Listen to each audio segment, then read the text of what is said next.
o debate de ideias tem que estar de como a gente tem que discutir como a sociedade tem que ser criada, e aí você tem debates conservadores, progressistas, liberais, economia, etc, etc. Mas tudo isso dentro de uma ideia que preze pelo respeito ao próximo, pelo respeito às pessoas, pelas minorias, pelo direito das pessoas de viverem e de voltarem para suas casas, pelas suas condições raciais ou religiosas ou étnicas não serem em nenhum momento mencionadas só porque elas pensam A, B ou C. Então não é ok uma pessoa não gostar de um judeu e poder falar isso. Não é ok uma pessoa não gostar de um gay e falar isso de forma aberta, porque isso é um preconceito com a existência daquela pessoa. E ela não vai mudar aquilo. Ela nasceu assim, ela é assim, ela vai morrer assim. E isso não é ok. Debater ideias de como construir uma sociedade mais justa, mais rica, falar de economia é uma coisa. Preconceito com pessoas pela sua existência, seja ela como for, não é ok, na minha opinião. O nazismo, ele acende influenciando pessoas também. Ele não acende em armas, não é? Exato. Existe um filme chamado A Onda, que eu sugiro quem quiser procurar, um filme bastante antigo, onde nos Estados Unidos um garoto numa escola, acho que no ensino médio, perguntam para o professor como foi isso que o nazismo conseguiu conquistar os corações e mentes de tantas pessoas, de tantos alemães, né, de tantas pessoas.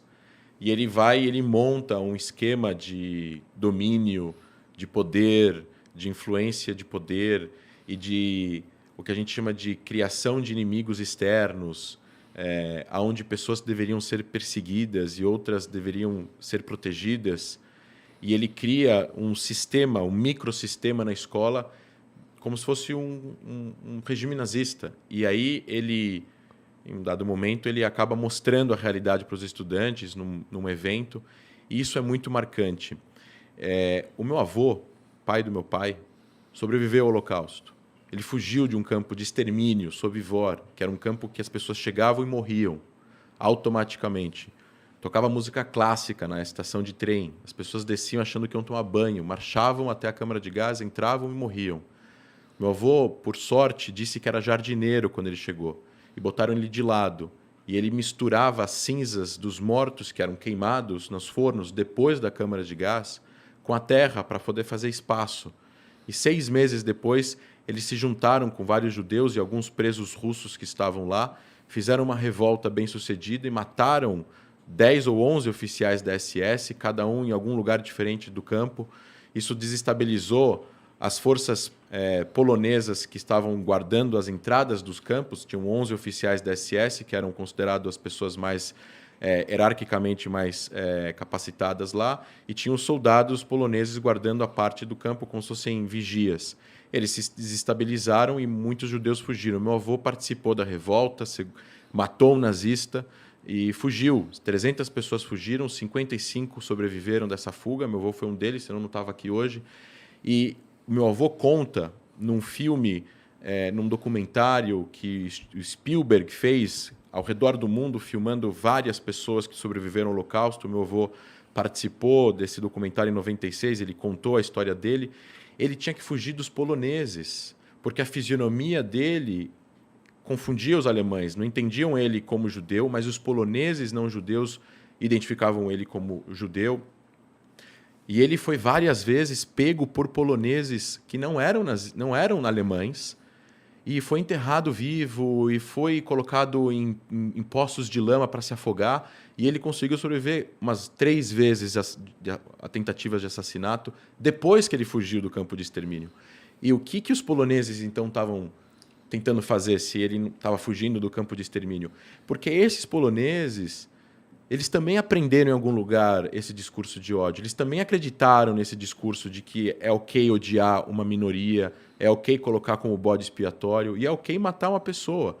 Quando a gente não protege o mal, Elie Wiesel, que foi um grande caçador de nazistas, ganhou o Prêmio Nobel da Paz, já faleceu.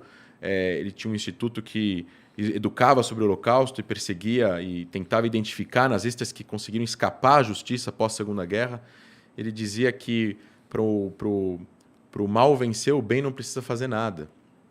E Einstein também falava algo parecido com isso. Então, eu acho que é muito importante as pessoas entenderem, eu acho que os seguidores do Flow, como o maior podcast do Brasil, precisam entender. A gente precisa estudar essas questões.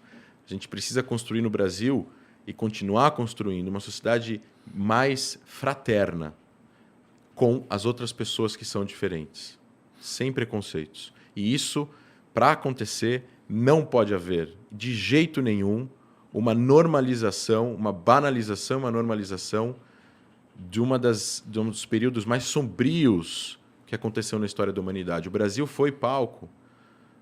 O Brasil foi o país que teve o maior partido nazista fora da Alemanha durante a Segunda Guerra Mundial. Recentemente... Houve um partido nazista no houve Brasil. Um partido de 3 mil pessoas, os integralistas, com passeata, com suástica, com a bandeira do Brasil do lado da bandeira nazista. Eu recomendo a todos que moram em São Paulo ou que eventualmente visitem a cidade, visitarem o Museu Judaico. Lá tem uma exposição sobre isso e mostram as fotos sobre essas passeatas no Brasil. É assustador imaginar que isso aconteceu no Brasil. Então a gente precisa sim falar sobre isso, a gente precisa sim combater o intolerável. O intolerável não tem espaço. Eram brasileiros influenciados pelo discurso alemão. Exato. E assim, os discursos de ódio, assim, numa sociedade existe de tudo. E a gente nunca vai acabar completamente com o preconceito, com o racismo. Isso é uma coisa, acho que, endêmica do ser humano. Se você viajar para os países mais desenvolvidos, vai ter pessoas que pensam coisas ruins. Pega a Noruega, com aquele atentado daquele terrorista norueguês que entrou num campo de juventude e fuzilou um monte de gente. Tem até um filme que conta isso. A Noruega, um dos países mais avançados do mundo, um dos sistemas educacionais mais avançados do mundo, existe, sim, uma tendência em que a humanidade precisa se autoeducar o tempo todo. A gente está o tempo todo precisando educar os outros e falar sobre assuntos que levem as pessoas a reflexões para a gente conseguir construir sempre uma cidade melhor.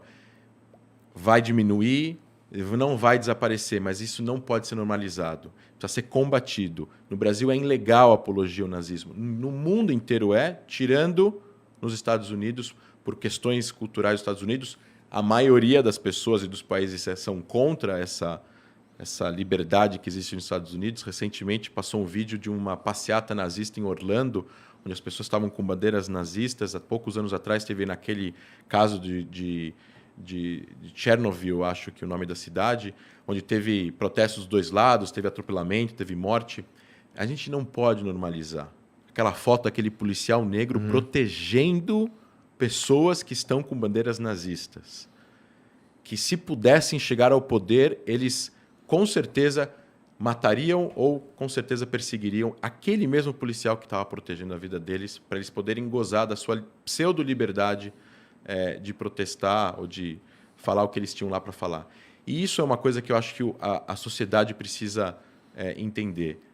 Tem discursos, tem maneiras, tem ideias que elas são tão perigosas para a própria sociedade que elas precisam ser combatidas no início, no começo, na educação primária, na educação do ensino médio, no sistema jurídico, na política, na mídia, na academia, em todos os lugares, porque a gente não pode normalizar. Porque se a gente normaliza, a gente tende a repetir isso. Não quando a gente, talvez não nós, mas futuras gerações.